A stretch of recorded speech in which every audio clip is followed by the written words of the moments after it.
भाराले video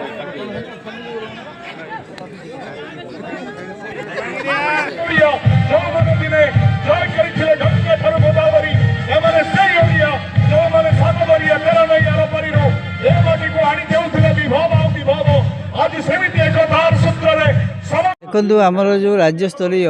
69तम विद्यालय समूह जो क्रीड़ा प्रतियोगिता फुटबॉल फेंसिंग एवं फांटा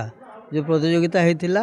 सेटा आज फुटबॉल उद्यापन उत्सव हो जाए माने शेष समाप्ति होती किसी समय पर उद्यापन उत्सव हम एवं गतकाली आमर फेंसिंग आउ फांटा उद्यापन उत्सव सरी जाता तो ये पाखापाखि 30टा डिस्ट्रिक्ट 30टा टीम एवं भुवनेश्वर गोटे जोन ये 31टा टीम आसी पहुँची फुटबॉल 31टा टीम थिले बाकी फांटा और फेंसिंग रे आमर जो मैंने अच्छा से मैंने आसिक पहुँची तो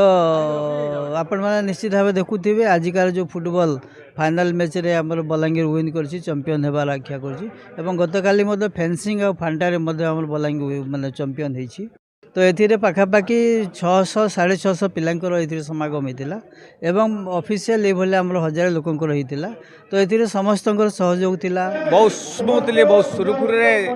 बलांगीर जिला राज्य स्तरीय समारोह को समापन कर तेणु इसे समस्त को आम शुभेच्छा धन्यवाद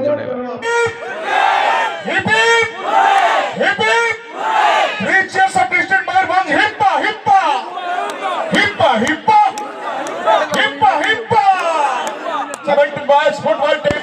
ट्रॉफी चैंपियन ट्रॉफी